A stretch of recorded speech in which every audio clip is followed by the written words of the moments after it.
नमस्कार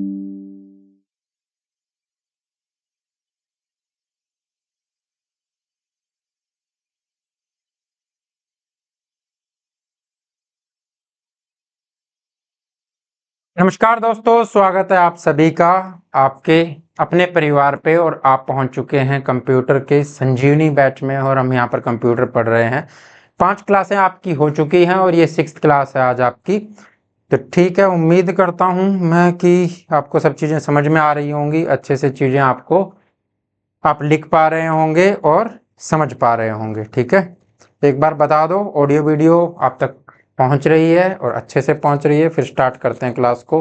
कल की क्लास में हमने पढ़ा था जनरेशन ऑफ कंप्यूटर। कंप्यूटर की फर्स्ट जनरेशन पढ़ ली थी, सेकंड जनरेशन पढ़ ली थी और आज हम स्टार्ट करेंगे थर्ड जनरेशन से और कुछ क्वेश्चंस भी देखेंगे। नमस्कार भाई सचिन, सभी को नमस्कार, सभी को नमस्कार। एक बार ऑडियो वीडियो बता दो। ओके, फिर स्टार्ट करते हैं। ठीक है, थर्ड जनरेशन से आज स्टार्ट करेंगे।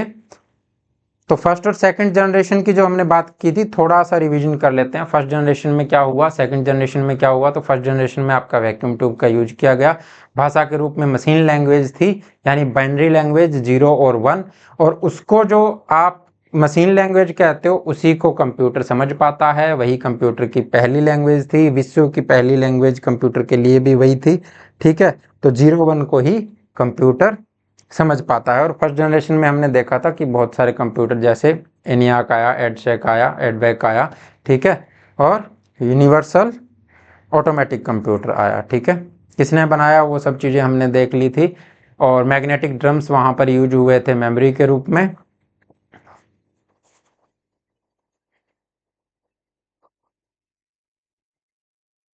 ओके ओके ओके, कल वाला क्वेश्चन ठीक है, इसके बारे में लास्ट में बात करेंगे आज। ईशांत बहुत अच्छे बच्चे।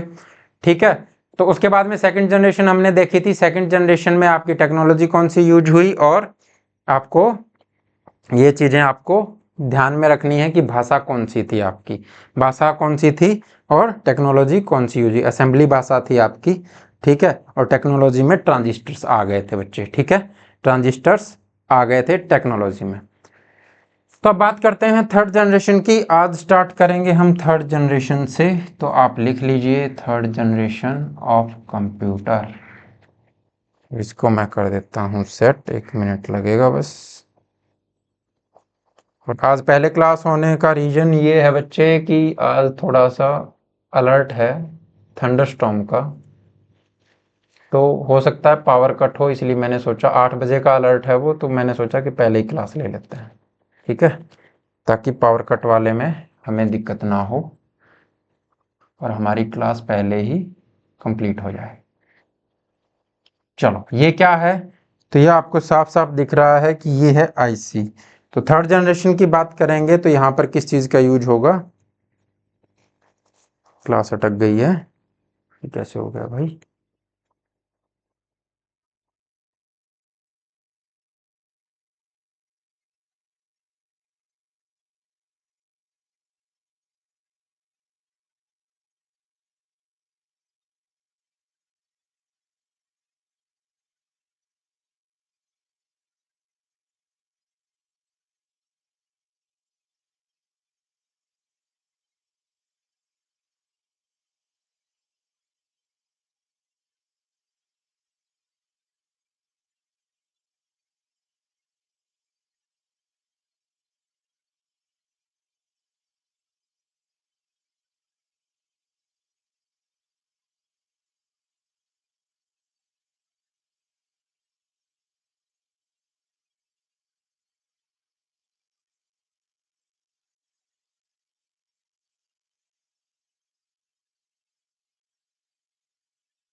हम्म, आ गई अभी अभी वापस देखिए।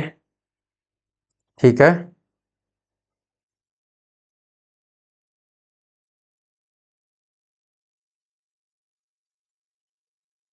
ओके, साउंड आ रहा है, मूवमेंट नहीं हो रही अभी, ठीक है क्या? अभी देख के बताओ जल्दी से। बस यही है कि बच्चे यहाँ पे बारिश हो रही है और उसकी वजह से ही थोड़ा नेटवर्क में भी प्रॉब्लम है। आ गई ना? ठीक है। तो थर्ड जनरेशन के बारे में बात करते हैं। थर्ड जनरेशन में यानी आपकी तीसरी पीढ़ी, ठीक है। कौन सी? Third generation. सबसे पहले हम बात करेंगे किस चीज की? तो टाइम पीरियड की बात करेंगे अभी, ठीक है ना? हाँ ठीक है। समय की बात करेंगे कि इसका समय क्या था।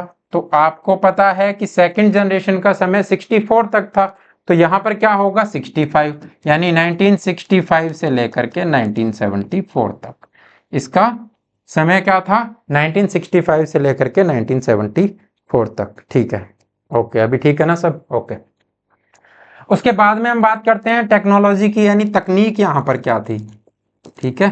तकनीक कौन सी थी, यानी टेक्नोलॉजी। तकनीक क्या थी यानी टेक्नोलॉजी कौन सी थी, उसकी बात करते हैं।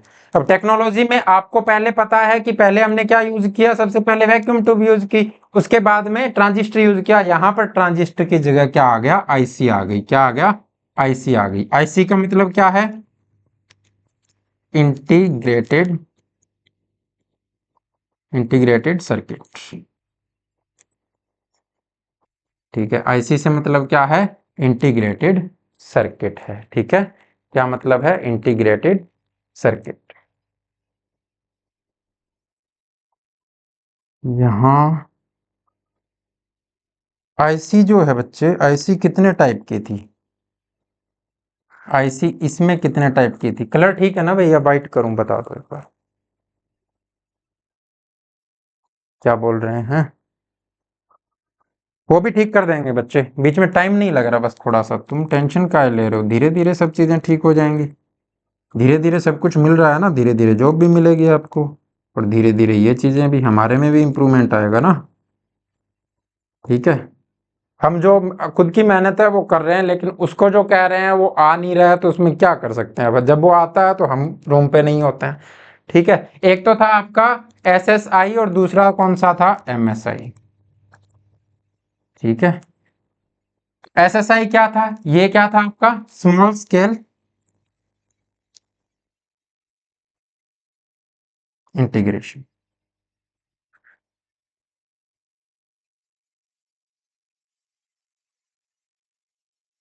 और ये क्या था? ये था आपका मीडियम स्केल इंटीग्रेशन, ठीक है। स्मॉल स्केल इंटीग्रेशन और मीडियम स्केल इंटीग्रेशन में क्या आपका डिफरेंस है? जो आपके पहले ट्रांजिस्टर आए बच्चे, उस ट्रांजिस्टर को मर्ज करके, इंटीग्रेशन का क्या मतलब है? मर्ज करना। एक तो आपने मैथ में पढ़ा होगा, एक डिफरेंशिएशन होता है, एक इंटीग्रेशन होता है। डिफरेंशिएशन में क्या करते हैं? इक्वेशन जो आपकी होती है या फंक्शन जो आपके होते हैं वो बड़े होते जाते हैं, और इंटीग्रेशन में क्या होता है? फंक्शन छोटे होते जाते हैं। उसी तरह इसको इंटीग्रेट कर दिया, यानी उनको मर्ज कर दिया, छोटे कर दिया। और स्मॉल स्केल इंटीग्रेशन में क्या है? तो किसको मर्ज किया? तो हमारे पास पहले क्या थे? ट्रांजिस्टर थे ना बच्चे, तो किसको मर्ज किया गया? ट्रांजिस्टर को मर्ज किया गया। तो कितने यहां पर स्मॉल स्केल में कितने? तो यहां लगभग 10 ट्रांजिस्टर। कितने? 10 ट्रांजिस्टर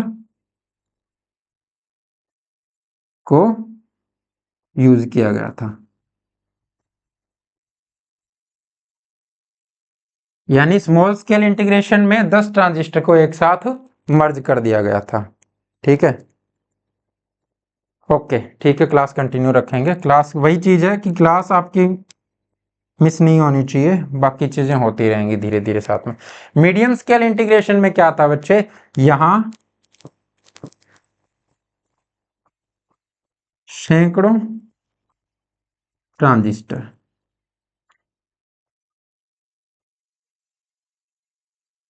का प्रयोग हुआ, यानी 100-200 ट्रांजिस्टर को एक साथ मर्ज किया गया, उसको बोला गया मीडियम स्केल इंटीग्रेशन, ठीक है। ठीक है भाई, इतनी बात समझ में आ गई। हम एक एक चीज स्टेप बाय स्टेप बढ़ रहे हैं। पहले वैक्यूम ट्यूब था, वैक्यूम ट्यूब से ट्रांजिस्टर आया। मैंने आपको बताया कि वैक्यूम ट्यूब क्या काम करती थी, इलेक्ट्रिकल सिग्नल को मॉडिफाई करती थी, एम्पलीफाई करती थी और कंट्रोल करती थी। ट्रांजिस्टर क्या काम करते थे, स्विचिंग का काम करते थे और सिग्नल को एम्पलीफाई करते थे। अब वही ट्रांजिस्टर यूज हो रहे हैं लेकिन उनको मर्ज कर दिया गया है। तो ये चीजें यहां तक थी। इसके बाद क्या हुआ, तो इसके बाद बात कर लेते हैं भाषा की। ठीक है, टेक्नोलॉजी के बाद किसकी बात करते हैं, भाषा। यहां पर लैंग्वेज कौन सी थी, लैंग्वेज कौन सी थी।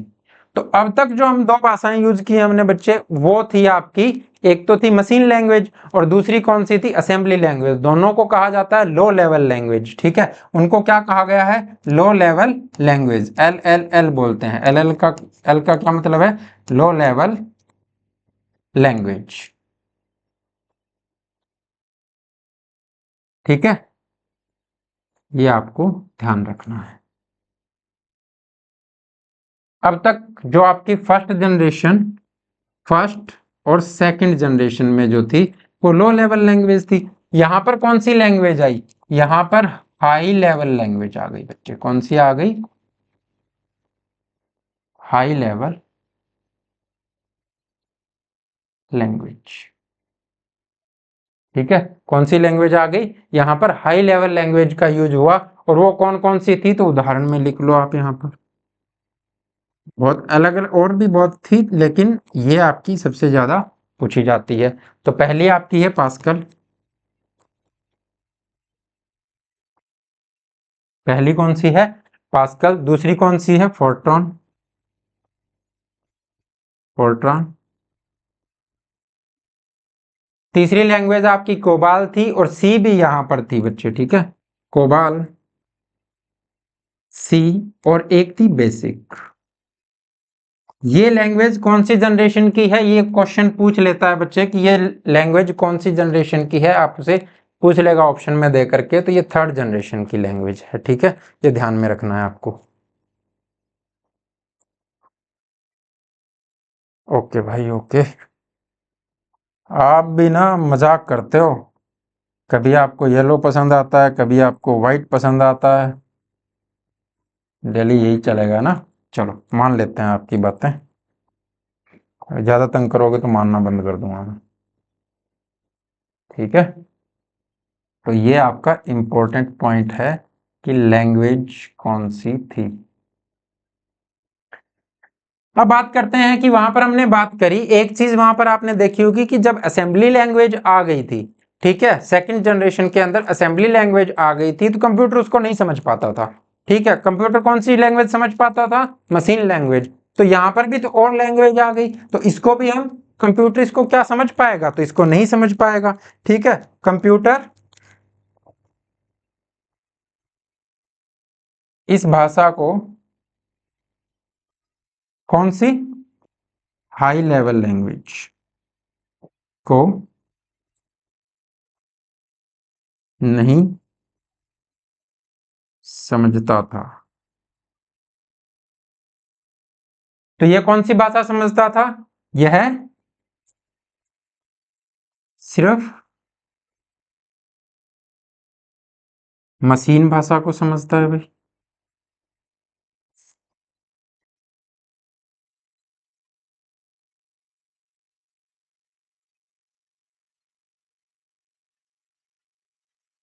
तो अब क्या होगा, अब फिर से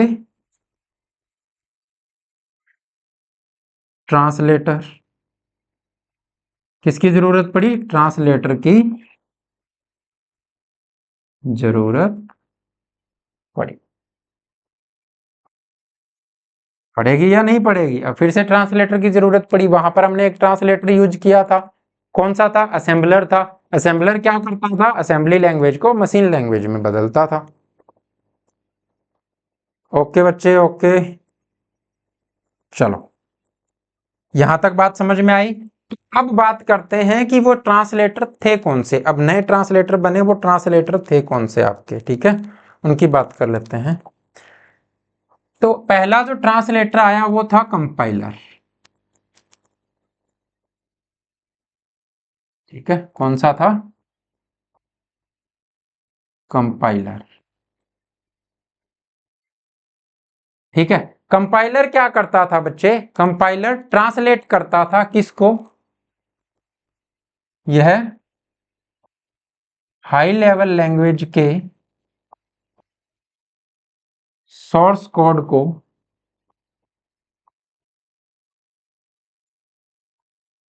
मशीन लैंग्वेज यानी मशीन भाषा में बदलता था। ठीक है, यह क्या करेगा? यह आपका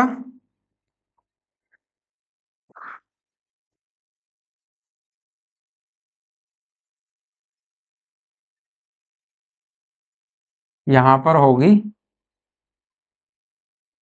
लैंग्वेज, यहां पर आपका कंपाइलर, और यहां पर कन्वर्ट जिसमें कर दिया वो। तो यहां पर कौन सी है आपकी हाई लेवल लैंग्वेज? ठीक है, ये कहां जाएगी? कंपाइलर में।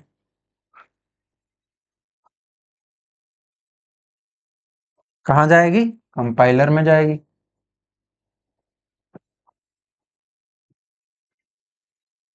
ये कंपाइलर है, और ये क्या कर देगा इसको? ये इसको मशीन लैंग्वेज में चेंज कर देगा। ठीक है, किसमें चेंज कर देगा? मशीन लैंग्वेज में। एक और कंपाइलर आया, एक और ट्रांसलेटर आया, वो कौन सा था आपका? वो था आपका इंटरप्रेटर। वो कौन सा था? वो था इंटरप्रेटर। दूसरा क्यों आया भाई? अभी बताऊंगा। ठीक है, कौन सा था? इंटरप्रेटर।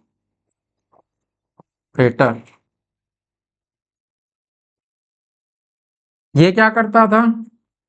यह भी हाई लेवल लैंग्वेज के सोर्स कोड को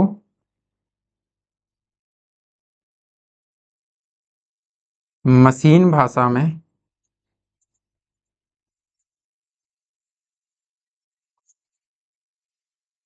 बदलता था। यह भी हाई लेवल लैंग्वेज के सोर्स कोड को मशीन भाषा में बदलता था। ऊपर वाली रो। ओके ठीक है बच्चे, ऊपर वाली रो नहीं दिख रही है, थोड़ा नीचे लिख देंगे। Okay, no problem. इंटरप्रेटर क्या करता था? यह भी वही करता था कि ये हाई लेवल लैंग्वेज थी, आपकी जो हाई लेवल लैंग्वेज थी वो कहां पर जाएगी? इंटरप्रेटर में जाएगी।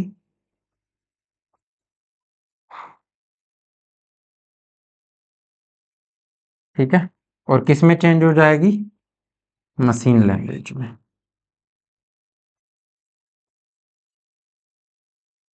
मशीन भाषा में बदल जाएगी। ठीक है, तो इनमें फर्क क्या था? दोनों को क्यों लाया गया? इनमें जो फर्क था ना बच्चे, वो ये था आपका कि ये एक बार में, जो कंपाइलर था यह एक बार में पूरे प्रोग्राम को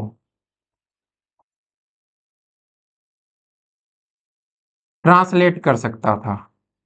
क्या कर सकता था? ट्रांसलेट कर सकता था। किसको? पूरे प्रोग्राम को एक साथ ट्रांसलेट कर सकता था।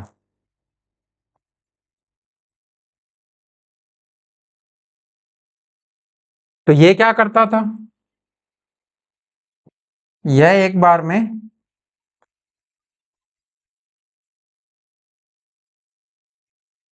एक लाइन को, एक लाइन को ट्रांसलेट यानी बदल सकता था। यहाँ ट्रांसलेट का क्या मतलब है? यहाँ ट्रांसलेट का मतलब है हाई लेवल लैंग्वेज को मशीन लैंग्वेज में बदलना। ठीक है, इतनी बात समझ में आई भाई? यहां तक समझ में आई कि नहीं आई ये बताओ। ठीक है,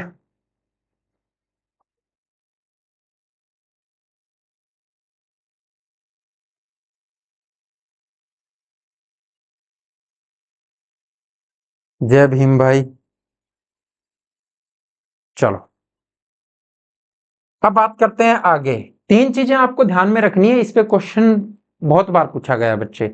एक तो असेंबलर, एक कंपाइलर और एक इंटरप्रेटर। क्या करते हैं वो भी आपको, असेंबलर असेंबली लैंग्वेज को चेंज करते हैं मशीन लैंग्वेज में, और ये दोनों आपके चेंज करते हैं हाई लेवल लैंग्वेज को मशीन लैंग्वेज में।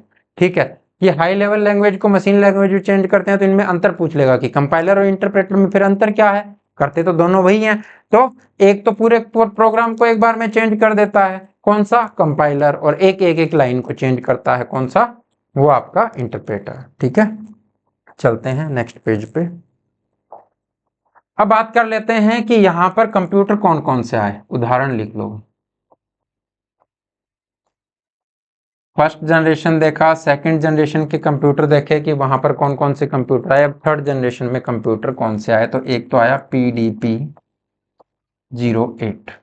ये कौन सा कंप्यूटर था, तो ये आपका सबसे पहला मिनी कंप्यूटर था। कौन सा था यह, सबसे पहला मिनी कंप्यूटर था। ठीक है, यह सबसे पहला मिनी कंप्यूटर था। अब मिनी कंप्यूटर क्या है, तो वो हम टाइप ऑफ कंप्यूटर में पढ़ेंगे। एक माइक्रो कंप्यूटर होता है, एक मिनी कंप्यूटर होता है, एक मेन फ्रेम होता है और एक सुपर कंप्यूटर होता है। तो इस साइड जो नेक्स्ट चैप्टर है हमारा, वो टाइप्स ऑफ कंप्यूटर ही है। ठीक है, कोई ना जेके भाई, लेट नहीं हुए, थोड़ा सा लेट हुए, वो क्लास आप इस क्लास के खत्म होने के बाद में अपलोड हो जाए, उस टाइम देख लेना। दूसरा कौन सा था आपका, दूसरा था CDC 6600। ठीक है, ये क्या था, इसे पहला सुपर कंप्यूटर माना जाता है। इसे पहला सुपर कंप्यूटर,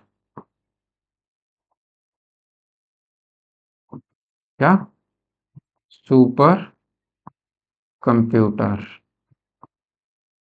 माना जाता है।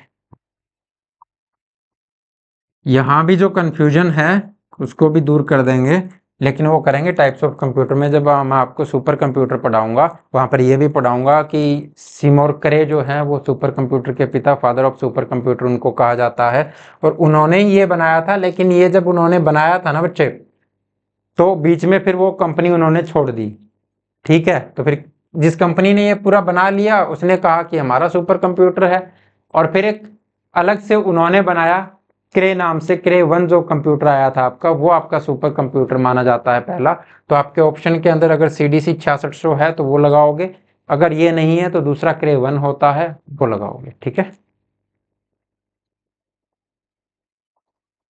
क्लास को अभी कितना टाइम हुआ है भाई, हाँ 20 पे स्टार्ट हुई थी, 22 मिनट हुए हैं। ठीक है, अब इससे आगे चलते हैं। थर्ड जनरेशन का ही पढ़ रहे हैं हम आपका, यानी सेकंड जनरेशन का कल वाली क्लास तक कंप्लीट हो गया था, तो एक जनरेशन की क्लास आपकी जो रहती है वो देख लेना। तो यहाँ पर इंपॉर्टेंट फैक्ट्स लिख लो भाई,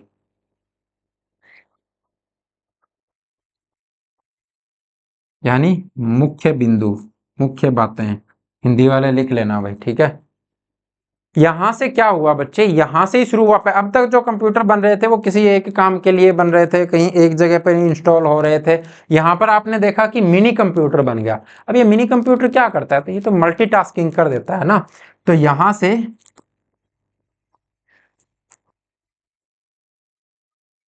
मल्टीटास्किंग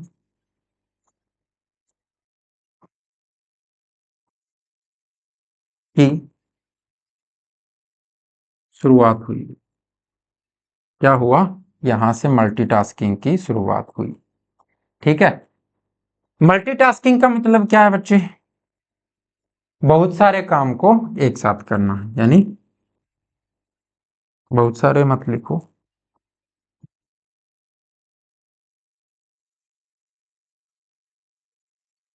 अलग अलग कामों को करना।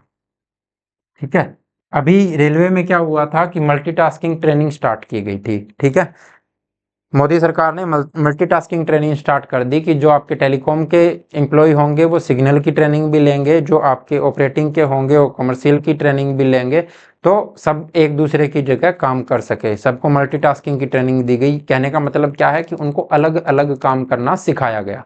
ठीक है, तो वही यहाँ पर है मल्टीटास्किंग, यानी एक ही कंप्यूटर अलग अलग काम कर सकता था। मिनी कंप्यूटर आप घर में लेके आते हो, उसमें गेम भी खेलते हो, उसमें आप वीडियो भी देखते हो, मूवीज भी देख लेते हो, उसी पे आप फॉर्म भी भर लेते हो। ठीक है, उसी पे बहुत सारे काम कर लेते हो, व्हाट्सएप चला लेते हो, चैटिंग कर लेते हो, वीडियो कॉल कर लेते हो, सब चीजें हो जाती है। तो उसके अंदर क्या है, वो मल्टीटास्किंग है। ठीक है, अब चलें आगे। तो नेक्स्ट जनरेशन पे चलते हैं भाई। नेक्स्ट जनरेशन कौन सी है, तो ये आपकी थर्ड जनरेशन कंप्लीट हो गई, इसको मैं यहाँ से कट कर देता हूँ। अब आते हैं फोर्थ जनरेशन पे, इसको कर देता हूँ मैं सेट।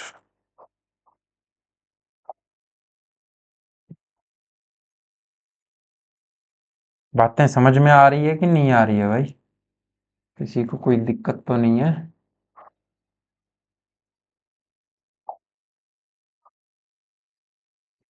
ये क्या है, तो इसके ऊपर लिखा हुआ है साफ साफ VLSI है। अब क्या होगा, अब होगा चमत्कार, नया टेक्नोलॉजी आएगा। अब चलते हैं फोर्थ जनरेशन। कहाँ चलते हैं, फोर्थ जनरेशन में।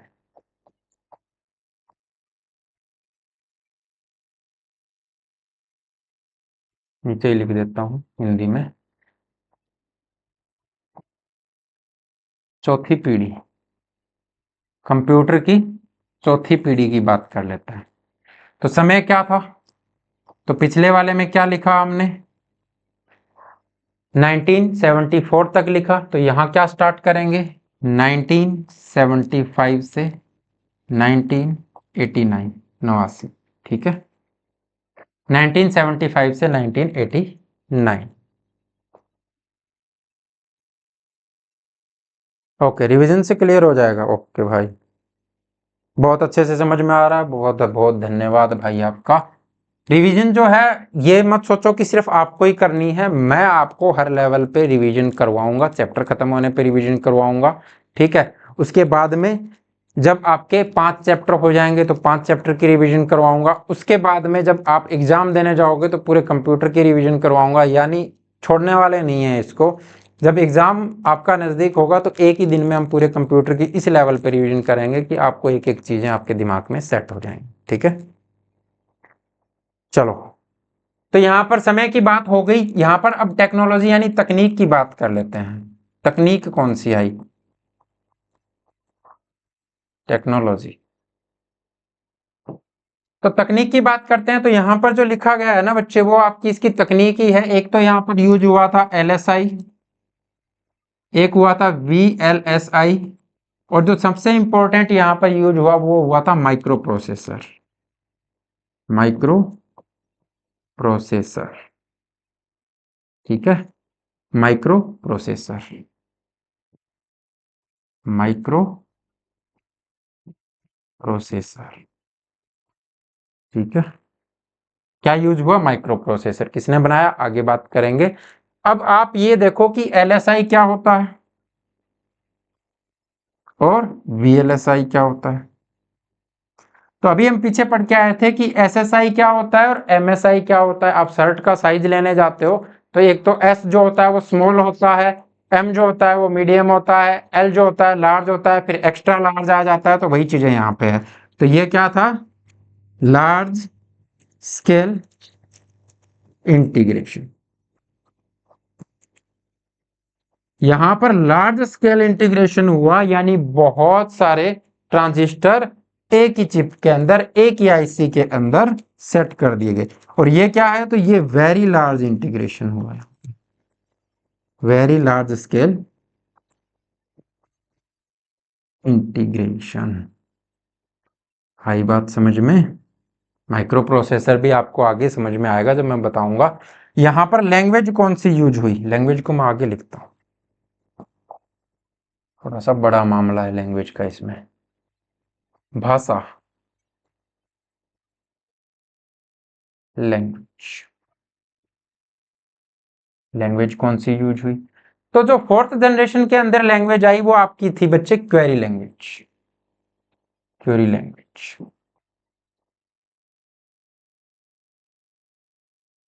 क्यूरी लैंग्वेज कैसी लैंग्वेज थी? तो ये आपकी, जैसे आप इसको कह देते हो, एक लैंग्वेज आती है एसक्यूएल,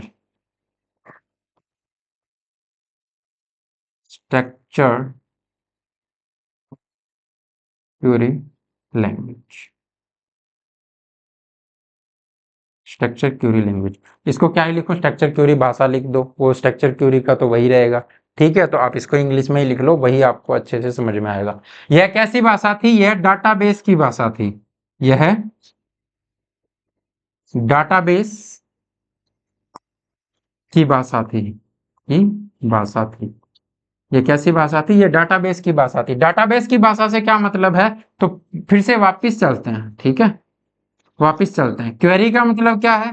क्वेरी का मतलब होता है क्वेश्चन। पूछते हैं ना कि कोई क्वेरी आपकी तो बता दो, तो क्वेरी का मतलब क्या होता है? क्वेश्चन होता है। तो ये क्वेश्चन किससे करेगी? ये भाषा जो है, ये क्वेश्चन किससे करेगी बच्चे? तो ये है डाटाबेस से सवाल पूछने की भाषा थी।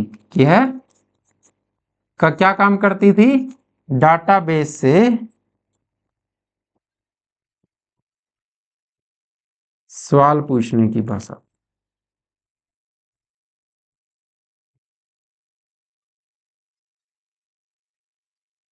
कैसे सवाल पूछती थी?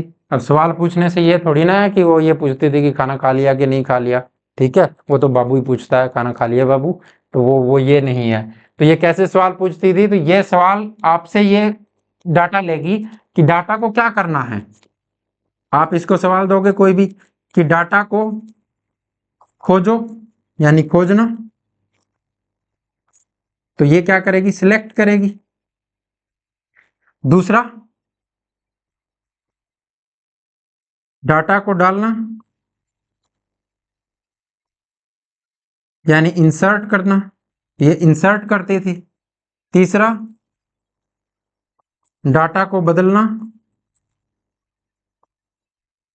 यानी अपडेट करना, तो ये डाटा को अपडेट भी कर देती थी।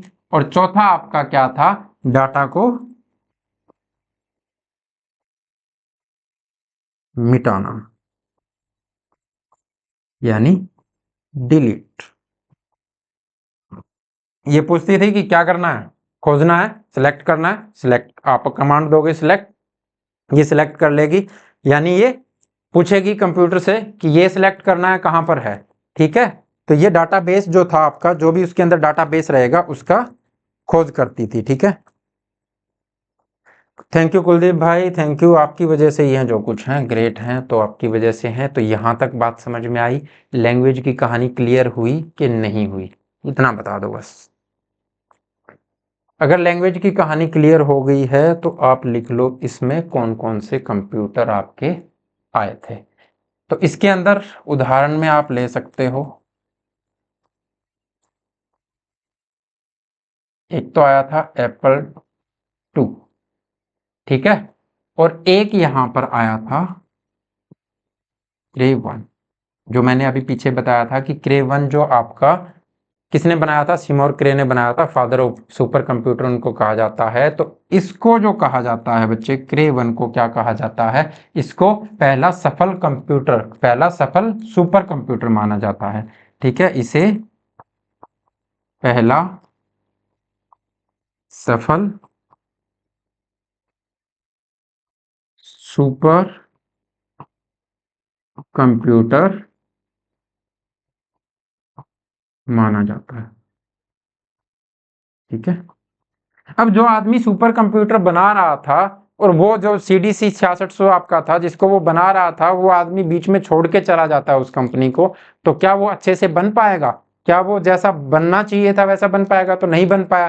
फिर जो आदमी बना रहा था उसी ने जा करके अपना अलग बना लिया, तो उससे अच्छा होगा, तो इसको पहला सफल सुपर कंप्यूटर माना गया। राम राम भाई कार्तिक, भिवानी से, भिवानी से राम राम भाई, थैंक यू, बहुत बहुत धन्यवाद आपका। अब बात कर लेते हैं कि यहाँ पर इंपॉर्टेंट फैक्ट्स, यानी जो जो भी इंपॉर्टेंट फैक्ट्स हम लिख रहे हैं ना बच्चे, वो उस जनरेशन के लिख रहे हैं, किसी एक कंप्यूटर के नहीं लिख रहे। ये आप चीज आप ध्यान में रखना, बार बार रिपीट कर रहा हूं। इस जनरेशन के अंदर नई चीजें क्या हुई वो लिख रहे हैं हम इंपॉर्टेंट फैक्ट्स में। Important facts. इंपॉर्टेंट फैक्ट्स में यहाँ क्या हुआ, यहाँ एक तो लैन आ गया और एक मैन आ गया। वैन यहाँ पर अभी तक नहीं आया था, यहाँ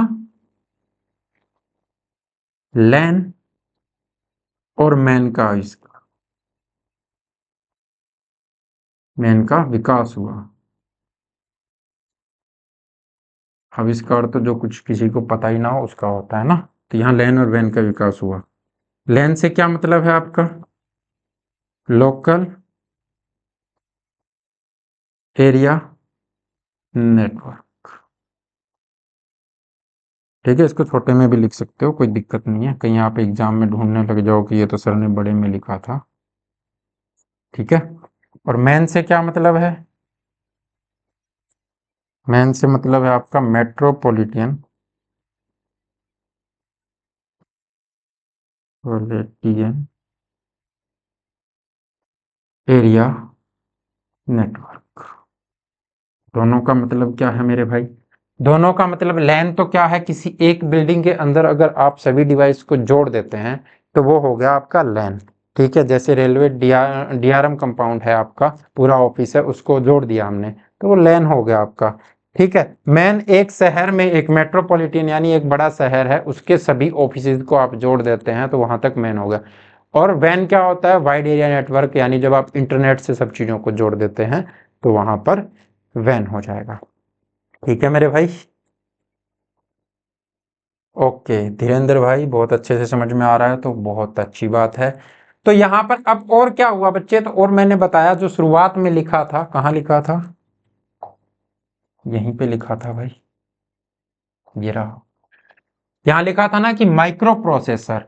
तो यहाँ पर और बड़ा चेंज क्या हुआ, तो माइक्रो प्रोसेसर आ गए भाई। ठीक है, और बड़ा चेंज क्या हुआ, तो यहाँ यहाँ विश्व का पहला माइक्रो प्रोसेसर भी आ गया।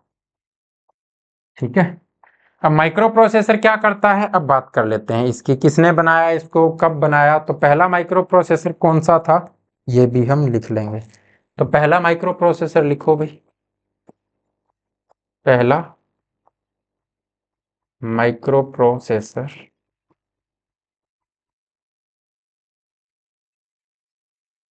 इंटेल 4001 था भाई। ठीक है, इंटेल 4001, इसको किसने बनाया था, तो इसको बनाया था टेड हॉफ ने, टेड हॉफ ने इसको बनाया था।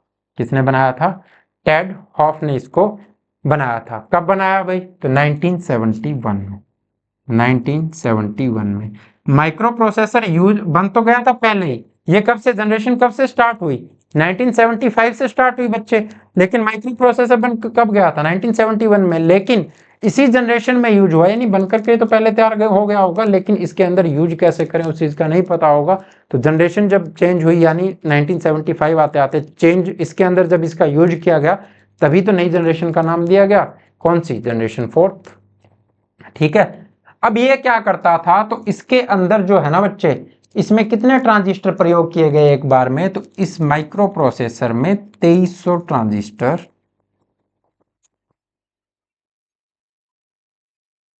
ट्रांजिस्टर प्रयोग किए गए।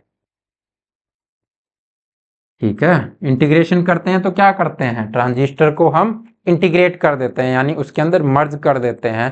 तो यहां पर कितने, एक बार में 2300 ट्रांजिस्टर हमने क्या कर दिए, मर्ज कर दिए। तो ये माइक्रो प्रोसेसर आपका यहाँ पर बहुत अच्छे से यूज हुआ। ठीक है, इसने अच्छे चेंजेस यहाँ पर दिखाए। इसकी स्पीड क्या थी भाई, तो यहाँ पर अब स्पीड की बात हो जाती है, तो 60 के आईपीएस थी भाई। के आईपीएस का क्या मतलब है, किलो इंस्ट्रक्शन पर सेकंड। ठीक है, आईपीएस मैंने बताया था ना कि कंप्यूटर की स्पीड को आईपीएस में मापते थे पहले, इंस्ट्रक्शंस पर सेकंड, यानी वो कितने इंस्ट्रक्शंस पर सेकंड लेता है। ठीक है, तो यहाँ पर 60 के आईपीएस थी, किलो इंस्ट्रक्शंस पर सेकंड थी। ठीक है, 10⁻³ हो जाता है ना किलो में।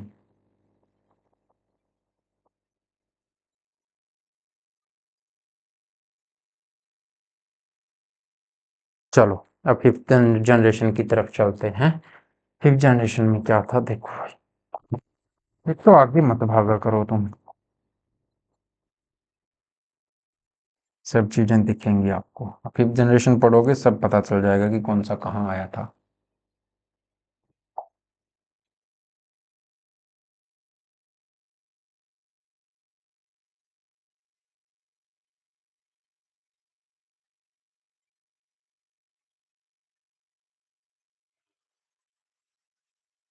चल भाई कोने में, यहाँ पर आपको साफ साफ लिखा हुआ दिख रहा है कि यहाँ जो यूज हो रहा है वो कौन सा है, ULSI टेक्नोलॉजी, आपको पता चलेगी।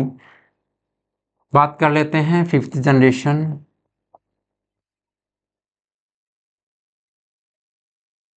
यानी पांचवी पीढ़ी, पंचम पीढ़ी। टाइम क्या था तो 89 तक हम बात कर चुके हैं, तो अब क्या होगा तो 1990 से शुरू हुआ और कहाँ तक, अब तक। फिर से मैं रिपीट कर देता हूँ कि कुछ कह देते हैं कि सिक्स जनरेशन आ गई, लेकिन जब तक ऑफिशियली अनाउंस नहीं होती चीज़ें तब तक आप नहीं मान सकते, इसीलिए आपका टाइमिंग जो है ये गड़बड़ रहता है। और इसको पूछा भी इसी गैप के हिसाब से जाता है कि आपको चीज़ें समझ में आ जाए कि आपको आंसर क्या करना है। यहाँ पर तकनीक कौन सी थी भाई, तकनीक कौन सी थी, टेक्नोलॉजी, तो साफ साफ आपको दिख रहा है ULSI लिखा हुआ है। ULSI का मतलब क्या है, अल्ट्रा लार्ज स्केल इंटीग्रेशन, यानी यहाँ पर बहुत लार्ज स्केल में इंटीग्रेशन हुआ। ठीक है, बहुत ज़्यादा लार्ज स्केल में इंटीग्रेशन हुआ। यहाँ से भाषा से सीधा सीधा क्वेश्चन पूछा जाता है कि यहाँ पर लैंग्वेज कौन सी थी, एक तो प्रोलॉग थी, दूसरी कौन सी थी OPS 5 थी भाई, कौन सी थी OPS 5 थी। एक कौन सी आई, एक मर्क्यूरी आई, और एक कौन सी आई, एक आपकी आई थी पाइथन।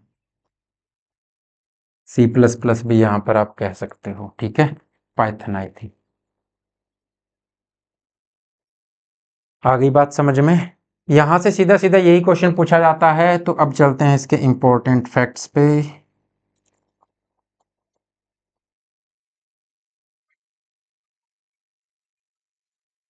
यहाँ पर AI का आविष्कार हो गया, वो बात हम आगे करेंगे, अभी इंपॉर्टेंट फैक्ट्स में पढ़ लेंगे उसको। यहाँ पर एक तो क्या है, पहले इंपॉर्टेंट फैक्ट्स क्या है, यहाँ पर इंटरनेट का विकास हो गया,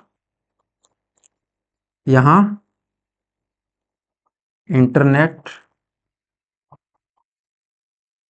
का विकास हो गया भाई। और दूसरा दूसरा क्या हुआ, AI आ गया। ठीक है, AI क्या है, आर्टिफिशियल इंटेलिजेंस। तो AI जो आया, इसमें AI का भी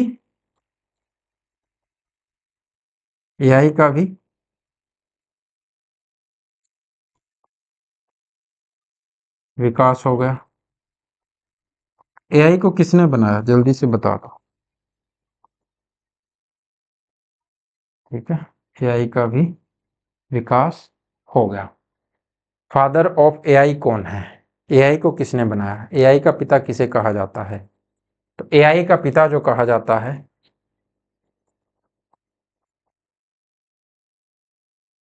father of artificial intelligence, John, कौन है, जॉन मैकार्थी, कौन है, जॉन मैकार्थी। ठीक है, जॉन मैकार्थी को फादर ऑफ AI कहा जाता है। ठीक है, आ गई बात समझ में, चलें आगे। अब बात कर लेते हैं इंटरनेट की। इंटरनेट का मामला क्या है भाई, कब से शुरू हुआ। इंटरनेट, जब इंटरनेट की बात करोगे तो विश्व में पहली बार 1983 में यूज किया गया था। ठीक है, विश्व में पहली बार 1983 के अंदर आ गया था इंटरनेट। ठीक है, इंडिया में, तो इंडिया में सबसे पहले जो आम आदमियों के लिए इंटरनेट यूज हुआ था वो हुआ था आपका इंडिया में 15 अगस्त 1995 को किसने शुरू किया? तो एक तो होता है BSNL, लेकिन यहाँ पर कौन था? VSNL। यहाँ कौन था? VSNL। विदेश संचार निगम लिमिटेड। विदेश संचार निगम लिमिटेड, ठीक है, इसने यहां पर स्टार्ट किया था। सभी चुपचाप बैठे हैं क्या भाई? चलो, उसके बाद में आता है कि ब्रॉडबैंड कब आया और किसने शुरू किया। तो ब्रॉडबैंड जो आया था,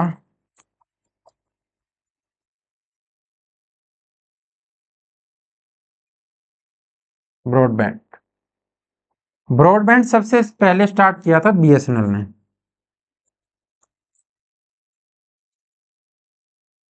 भारत संचार निगम लिमिटेड है। BSNL बीच में लोगों ने फुल फॉर्म बना दी थी कि भाई साहब नहीं लगेगा, नेटवर्क थोड़ा कम रहता था कि BSNL है क्या, बोले हाँ BSNL है, तो भाई साहब नहीं लगेगा।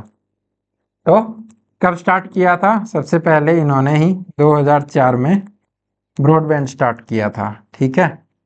कब स्टार्ट किया था? 2004 में। और इस ब्रॉडबैंड की स्पीड क्या होती थी आपको पता है? फोन के साथ कनेक्ट करके नेट चलाते थे। BSNL का कनेक्शन होता था, उसमें वायर कनेक्शन दे करके नेट चला लेते थे, तो ब्रॉडबैंड वहां से स्टार्ट हुआ था।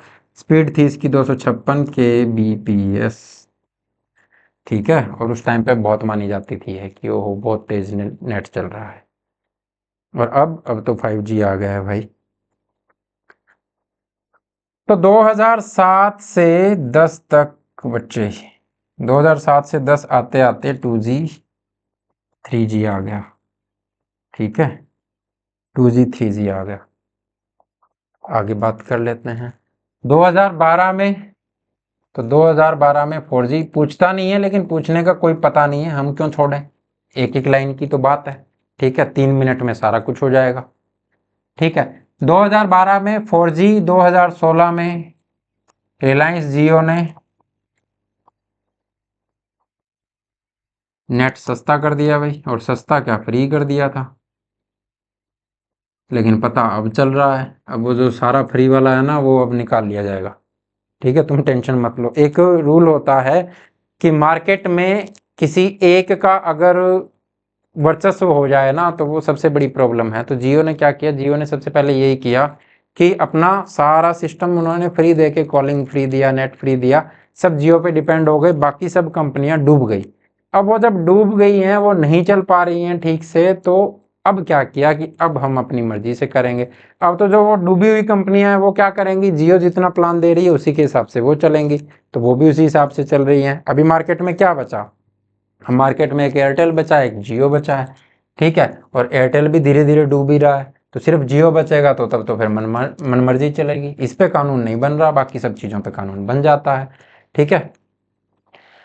अब बात कर लेते हैं कि 5G कब आया। तो किसी बच्चे ने बोला 2021 में, किसी ने बोला 2022 में, तो पढ़ रहा 2023 में भी बोला कुछ बच्चों ने।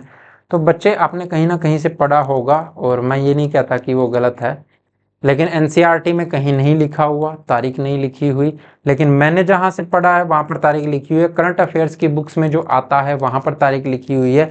और वो जो तारीख है वो आपकी कौन सी तारीख है? वो आपकी 1 अक्टूबर 2022 है बच्चे, ठीक है।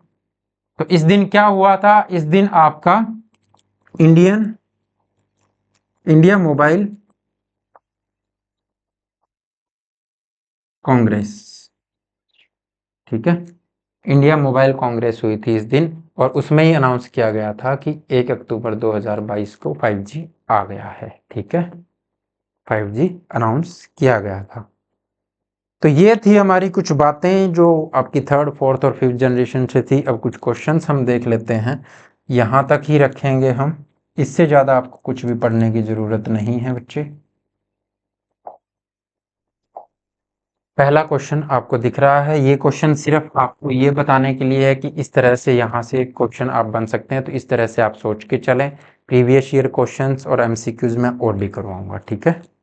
अब बताओ, यहाँ तक चीजें समझ में आ गई और इस क्वेश्चन का आंसर बताओ जल्दी जल्दी, ठीक है। क्वेश्चन क्या है, प्रथम पीढ़ी के कंप्यूटर किस तकनीक पर आधारित थे? Vacuum tube, transistor, IC, micro processor. तो अब आपको चारों ऑप्शन का पता होना चाहिए। ओके, हाँ, ए।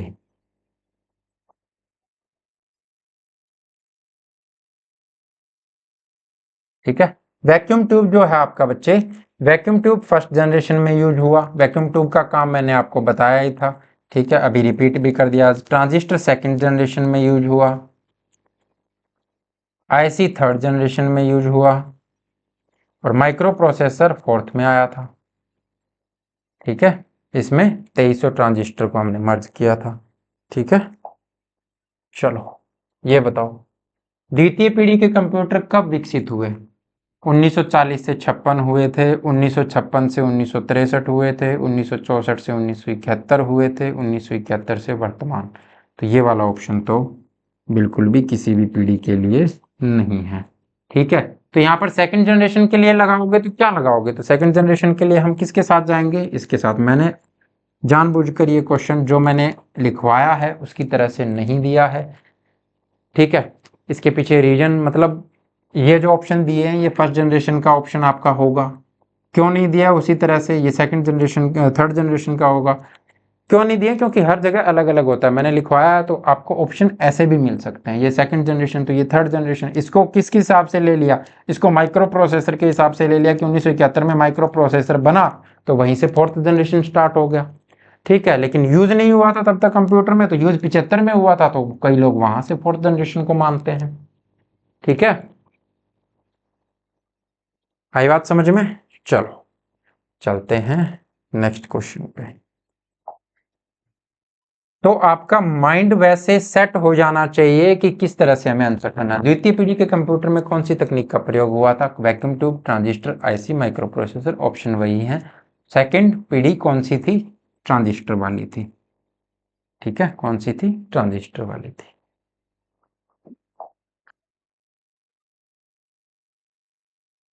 यहाँ आ जाइए, तृतीय पीढ़ी के कंप्यूटर किस पर आधारित थे?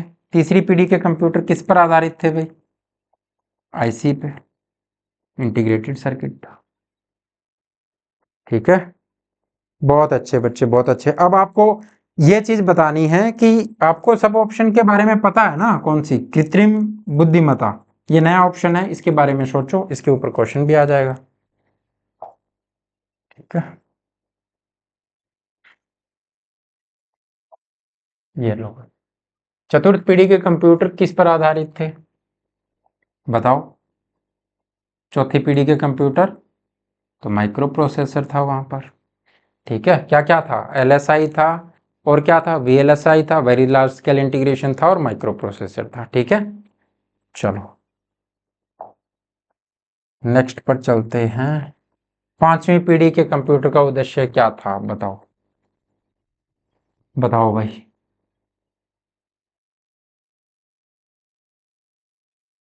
ओके, ईशांत भाई, Vikram, Kuldeep, Dhirendra. Okay okay okay, पांचवी पीढ़ी की बात कर लेते हैं। क्या था? तो कृत्रिम बुद्धिमत्ता। पांचवी पीढ़ी का उद्देश्य क्या था? तो ये कृत्रिम बुद्धिमत्ता क्या है? यही तो है एआई, आर्टिफिशियल इंटेलिजेंस, ठीक है।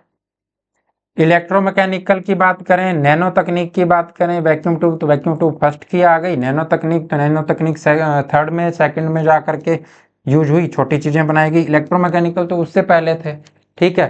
मैकेनिकल भी यूज होता था, उसमें यांत्रिक भी होते थे और इलेक्ट्रो भी होते थे, ठीक है। प्रथम पीढ़ी के कंप्यूटर मुख्य मेमोरी डिवाइस क्या थी? अच्छा क्वेश्चन है, इसका आंसर मैं तुमसे चाहूंगा। अब आज पता चल जाएगा कि पहली पीढ़ी वाली आपको चीजें पता है कि नहीं पता है। फर्स्ट जनरेशन वाली चीजें आपको पता है कि नहीं पता है? पता चल जाएगी। भूले तो नहीं हो ना? ओके राजेश कुमार, हो जाएगा बच्चे, हो जाएगा हो जाएगा।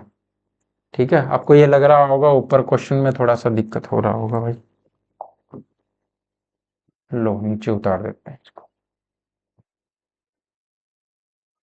एक दो दिन में सब सेट हो जाएगा। बीच में आप ये भी चाहते हो कि क्लास भी ना छूटे, क्या कर सकते हैं फिर। मंडे को क्लास की छुट्टी रहेगी आपकी, उस दिन हो जाएगा। हाँ, मैकेनिकल ड्रम नहीं है, मैग्नेटिक ड्रम है मेरे भाई वो। ठीक है, ध्यान से पढ़ो, एक ने लिखा mechanical drum, magnetic drum use हुए थे बच्चे। ठीक है, मैग्नेटिक डिस्क, डिस्क नहीं ड्रम। ओके, यहाँ डिस्क मैग्नेटिक डिस्क लिखा है कहीं ऑप्शन में, फ्लॉपी डिस्क लिखा है, हार्ड डिस्क लिखा है, सीडी रोम लिखा है, मैग्नेटिक ड्रम लिखा है। ठीक है, एक तो क्वेश्चन तुम पेपर में भी ध्यान से नहीं पढ़ते हो, आधी चीजें तो क्वेश्चन ऑप्शन से ही हो जाती हैं। अगर मैथ का मामला तो वो तो 50% मैं ऑप्शन से करवा दूं आपको सारा सिस्टम सेट।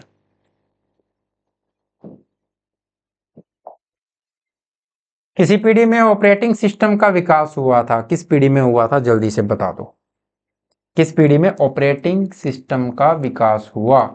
तो हमने कल ही पढ़ा है, सेकंड जनरेशन के अंदर आपका ऑपरेटिंग सिस्टम आ गया था। ठीक है, सेकंड जनरेशन में आपका क्या आ गया था, ऑपरेटिंग सिस्टम आ गया था। ये बताओ भाई, समांतर प्रसंस्करण और एआई किस पीढ़ी का है? तो एआई से तो आपको पता चल जाएगा, हिंदी का ये प्रॉब्लम है। समांतर प्रसंस्करण क्या है, पता चल रहा है क्या है? लिख देता हूं, पैरेलल प्रोसेसिंग। ठीक है, क्या होती है? पैरेलल प्रोसेसिंग होती है। क्या होती है? Parallel processing. समांतर प्रसंस्करण यानी एक ही साथ सब चीजें, यानी जैसे सुपर कंप्यूटर बना था ना जिसमें, तो उसी के मान लो आप कि एक साथ सब चीजें आपका आ जाएगी, आप पैरेलल में काम कर सकते हो। तो ये किस में होगा? पांचवी पीढ़ी में। ठीक है, सुपर कंप्यूटर तो उससे पहले बन गए थे, लेकिन वो सुपर कंप्यूटर किसी विशेष प्रयोजन के लिए बनते थे, और सुपर कंप्यूटर आज भी विशेष प्रयोजन के लिए बनते हैं। जैसे हम इंडिया के अंदर क्या करते हैं, सुपर कंप्यूटर का यूज मौसम की जानकारी के लिए ज्यादा करते हैं, या फिर आपकी वैज्ञानिक कामों के लिए ही ज्यादा होता है। सुपर कंप्यूटर ये तो है नहीं कि घर में आप व्हाट्सएप चलाने के लिए ले आओगे, तो उसका कोई यूज नहीं है। ठीक है, उसके लिए आपका माइक्रो कंप्यूटर, मिनी कंप्यूटर बहुत है। चलो चलते हैं नेक्स्ट क्वेश्चन पे। किस पीढ़ी ने इनपुट आउटपुट के लिए कीबोर्ड और मॉनिटर का यूज हुआ था? किस पीढ़ी में हुआ था, बताओ भाई जल्दी से।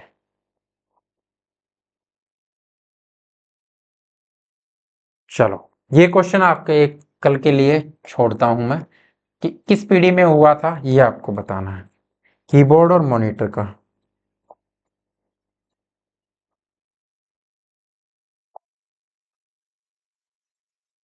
कौन सी पीढ़ी के कंप्यूटर सबसे तेज थे? तो इन ऑप्शन में देखना है आपको कि कौन सी पीढ़ी के कंप्यूटर सबसे तेज थे। तेजी तो बढ़ती गई ना। कौन सी पीढ़ी के कंप्यूटर सबसे तेज थे? तो प्रथम, द्वितीय, तृतीय, चतुर्थ दे रखी है, तो चतुर्थ अगर पांचवी दी होती तो पांचवा हो जाता। ठीक है, द्वितीय पीढ़ी के कंप्यूटर की भाषा कौन सी थी, बताओ। दूसरी पीढ़ी के कंप्यूटर की भाषा कौन सी प्रयोग हुई थी? तो ये कौन सी थी? ये तो फर्स्ट जनरेशन की थी भाई, ये सेकंड जनरेशन की थी। High level language third generation में आई, आज ही तो पढ़ी है। और ये तो फोर्थ जनरेशन लैंग्वेज ही लिखा हुआ है सीधा। ठीक है,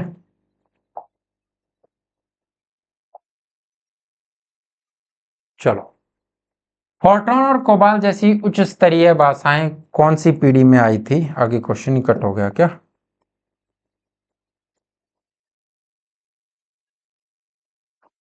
कौन सी? फोर्ट्रॉन और कोबाल जैसी भाषाएं कौन सी उच्च स्तरीय भाषाएं कौन सी पीढ़ी के अंदर आई थी?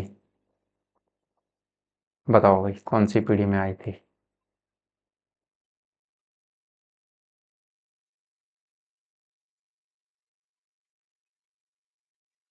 तो थर्ड जनरेशन में आ गई थी। ठीक है, फोर्थ जनरेशन की कौन सी थी? स्ट्रक्चर क्वेरी लैंग्वेज थी फोर्थ जनरेशन में। फिफ्थ जनरेशन में कौन सी आई थी? प्रोलॉग, ओपीएस 5, मर्क्यूरी और पाइथन। ठीक है, क्या लिखा है तुमने? ओके, तुम अभी तक असेंबली पे हो। Third generation, very good Vikram, बहुत अच्छी बात है ये तो। आज भी एआई और क्लाउड कंप्यूटिंग किस पीढ़ी से जुड़ी है? तो आज भी एआई और क्लाउड कंप्यूटिंग पांचवी पीढ़ी से। जहां पर एआई दिखेगा वहां तो पांचवी ही लगाओगे। ठीक है, एनियाक किस पीढ़ी का कंप्यूटर है? तो ये तो हमने फर्स्ट में ही पढ़ा था। ठीक है, electronic numerical integrator and computer. ठीक है,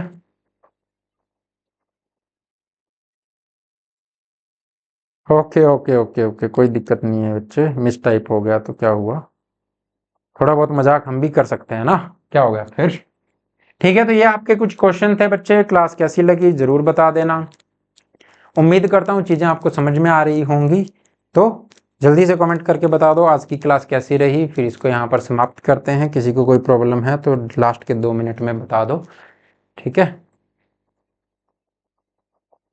ओके ओके, फर्स्ट आंसर आ रहा है सबका, बहुत अच्छी बात है। ओके, कम कर देंगे अमन, क्या अरमान है क्या? अरमान,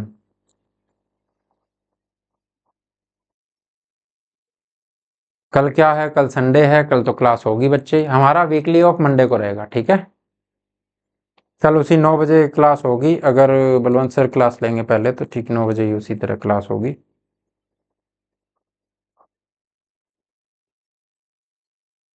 आपका भी बहुत बहुत धन्यवाद ईशांत भाई, हमारा पढ़ाने के लिए तो आपका पढ़ने के लिए हमसे। ठीक है, जुड़ते रहिए और जोड़ते रहिए।